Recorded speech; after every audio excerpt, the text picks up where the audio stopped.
Firstly ఇంత పెద్దలు అతిరథ మహారథులు ఇంత ఇంతమంది ఒకే డయాస్ మీద ఫస్ట్ టైం నేను అందులో ఈ ప్రెస్ క్లబ్ ఎందుకు ఎంచుకున్నాము అంటే డెమోక్రసీలో ప్రజాస్వామ్యంలో 4 మూల స్తంభాలు అంటారు. మేము ఎంచుకున్నది ఫస్ట్ రాజకీయాన్ని సన్మానించాలనుకున్నాం.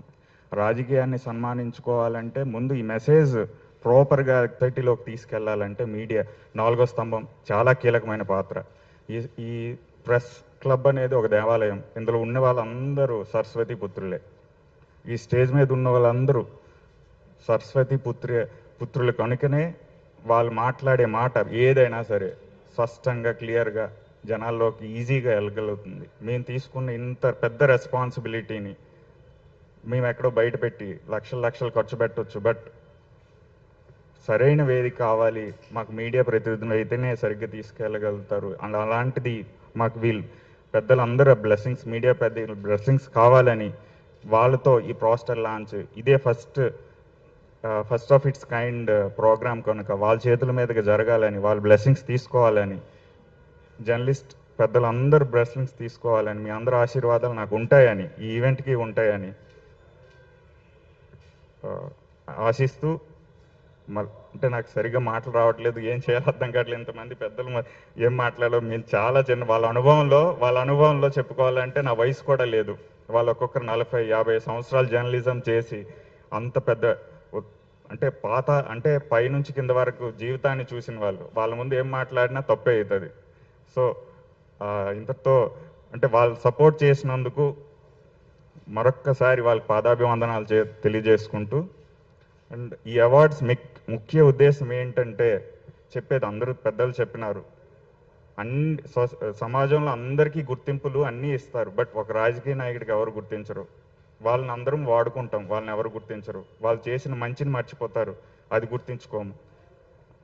అంటే ఒక పాజిటివ్ వైబ్, ఒక పొలిటీషియన్ అంటే ఒక పాజిటివ్ వైబ్ ఉన్న పర్సనాలిటీస్ని మనం చూపించి ఒక కొత్త రక్తాన్ని ఇన్స్పైర్ చేయగలిగితే అదే మా అవార్డ్స్ యొక్క లక్ష్యం నెరవేరినట్టు అవుతుంది. నెగిటివ్ సైడే చూడొద్దు ఎప్పుడు పాలిటిక్స్ని, ఒక పాజిటివ్ వైబ్ చూడండి. పాజిటివ్ వైబ్ తీసుకుంటూ నెక్స్ట్ మీరు ఇన్వాల్వ్ అవ్వాలి, అందరూ కూడా ఇన్వాల్వ్ అవ్వాలి. డెమోక్రటిక్ ప్రాసెస్లో మనం క్వశ్చన్ చేస్తాము, ఆ నాయకుడు ఇట్లా, ఈ నాయకుడు ఇట్లా అని క్వశ్చన్ చేస్తాం, బట్ మనం పార్టిసిపేట్ చేయం, డెమోక్రసీలో పార్టిసిపేట్ చేయం. పార్టిసిపేట్ చెయ్యండి, తెలుసుకోండి వాట్ పాలిటిక్స్ ఈజ్ యాక్చువల్లీ. మీరు అనుకున్న పాలిటిక్స్ కాదు, వాట్ పాలిటిక్స్ ఈజ్ అనేది తెలుసుకుంటూ డెమోక్రటిక్ ప్రాసెస్లో పార్టిసిపేట్ చేస్తూ మీరు ఇన్స్పైర్ అవ్వాలి. మేమిచ్చే అవార్డ్స్ మేమేదో కొత్తగా చేయట్లేదు, ఒక కొత్త నాయకత్వాన్ని లేకపోతే కొత్త జనరేషన్ని మనం ఇన్స్పైర్ చేయాలని పాత తరం వాళ్ళు తీసుకొని వాళ్ళ లైఫ్ లెసన్స్ ఇప్పుడు చూపించే ప్రయత్నం చేస్తున్నాము. దానికి విజయబాబు గారు ఫస్ట్ మేము కలిసినప్పుడు ఇనీషియల్ ఐడియాకి మాకు సపోర్ట్ చేసినారు. మీరు చేయండి అమ్మా, నేను ఉంటాను వెంబడి, మీకు ఏం కావాలో నేను చేస్తానని. ఫస్ట్ ఇనీషియల్ స్టెప్పే మాకు సక్సెస్ అయింది. తర్వాత సుధాకర్ అన్న జాయిన్ అయినారు, తర్వాత సుధా మ్యామ్ జాయిన్ అయినారు, తర్వాత మా వేణుగోపాల్ నాయుడు గారు మాకు ఫస్ట్ కలిసినప్పుడు కొద్దిగా చాలా స్టబన్ మనిషి, ఇట్లా వీళ్ళు ఏం చేస్తారు ఆలోచన అన్ని చెప్పిన తర్వాత కన్విన్స్ అయ్యి ఎంత ఓన్ చేసుకున్నారంటే ఈరోజు ఈ కార్యక్రమం ఇంతవరకు వచ్చింది ఆయన వల్లే.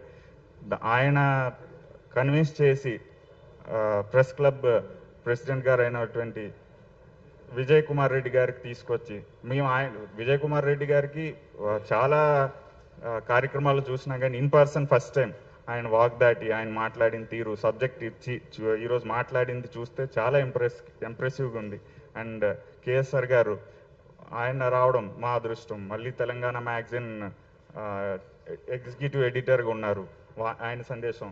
అలాగా చెప్పుకుంటూ పోతే అందరూ ఈ స్టేజ్ మీద ఉన్న నలుగురు కూడా ఈ జర్నలిజంలో హైయెస్ట్ పాత్స్ చూసిన వ్యక్తులు. సో వాళ్ళ చేతుల మీదకి ఈ పోస్టర్ లాంచ్ చేసుకోవడం చాలా ఆనందంగా ఉంది. And thank you so much for coming all the way. And journalist మిత్రులందరికీ నా ధన్యవాదాలు తెలియజేస్తున్నాను, ఇంత టైం మా కార్యక్రమానికి తీసుకొని వచ్చినందుకు. Thank you so much all.